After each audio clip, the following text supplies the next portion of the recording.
Is ICE using bounty hunters to track down undocumented children? They are supposed to be wellness checks, visits to make sure some of the most vulnerable kids in the country, unaccompanied immigrant children, are safe. But a Scripps News investigation raising serious questions about who's actually going to be showing up at these kids' doors and why. All right, Scripps News investigative correspondent Patrick Terpstra has been digging into all of this and doing some absolutely fantastic reporting. So, Patrick, DHS, I guess, has awarded contracts to 18 private companies to visit the homes of 350,000 young immigrants, I guess, kids who came to the U.S. alone. Why?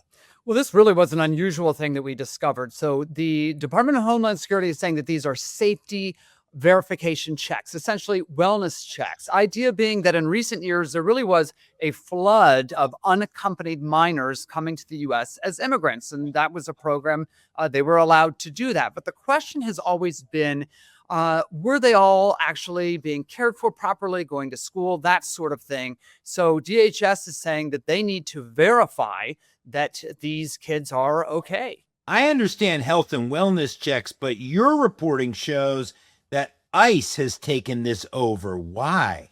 Well, that is a good question. And this used to be the Department of Health and Human Services doing it. Now it's Department of Homeland Security and specifically ICE. That has a lot of people wondering if this is more about identifying people for deportation, less about wellness checks. To your point, Michael Lukens of the Amicus Center called this essentially, quote, bounty hunting because companies get paid per home visited. And these contracts are worth up to like 207 million all the way to 358 million.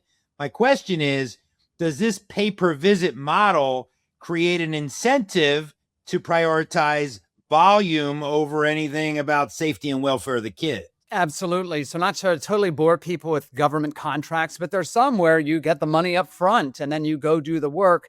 This is not that kind of contract. This is a kind of contract that's open-ended and you get assigned the work and then you show them how many kids you actually were able to verify addresses and do all of those things. Then you get paid. So that is why some people say that this is like bounty hunting. And I should say that DHS really pushes back hard on that. They say that this really is about verifying the safety and wellness of children. But the key thing we found, John, in our investigation was a lot of these companies, 12 out of 18, we could find no documentation that these companies ever did anything in child services spaces. Some of them, they offer on their website, hey, we do locksmith services, self-defense karate, private security guards, but we didn't see anything about children. So therein lies the big question. Is this safety verification check program really an effort to perhaps identify more people who could be deported? Well, yeah. I mean, safety and wellness checks on kids done by companies with no experience. I'd imagine your reporting is heading into how did these companies get these contracts in the first place, I'd imagine. Absolutely. And DHS tells us, look, they took a very close look at what these companies, their backgrounds are. Can they do the job? And we did notice in contracting documents, John, that they do have to have one person on staff, a program director, that has some social work background. But the issue is, I mean, just imagine somebody coming to your house, knocking on the door, identifying themselves as from some sort of company, and then asking a bunch of personal questions. Who lives at the house? I need to verify names. I need to know who's going to school. And not just the person that they're looking at, the kid, but like, who are the other people inside the home? What does that look like? And because these contracts are so new, it doesn't appear that they have actually started this process of knocking on doors. It said that this would be something that happens about 60 days after these contracts were inked.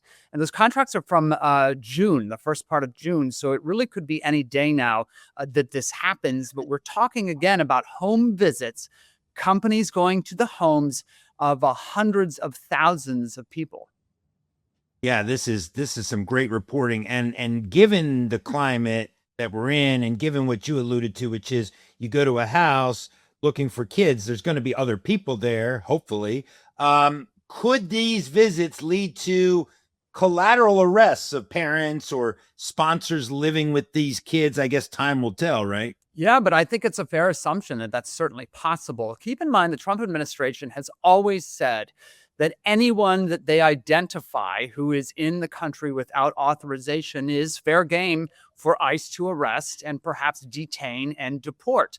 So if you imagine, just like play this out, a company goes to a house, knocks on the door, and they say, okay, this child is safe. You are the sponsor. What is your sponsor's name? And in the course of that, they find out that the sponsor doesn't have papers. Do you really think they're just going to say, thank you, have a nice day? Probably not. They might say, well, you are in the country without authorization and we have to arrest you. We're ICE. We are here to do our jobs. And again, just noting that all of these contracts are through ICE, not the Department of Health and Human Services. So this is the Enforcement and Removal Office. That's what these folks do. Their background is in enforcing immigration laws, removing immigrants that are in the country without authorization. Their background is not on doing safety and wellness checks of children. Yeah, 2 and 2 most likely equals 4. This is great stuff, Patrick. We'll continue to catch up with you in a little bit. Thanks for your time. Appreciate it, man. Thanks for having me.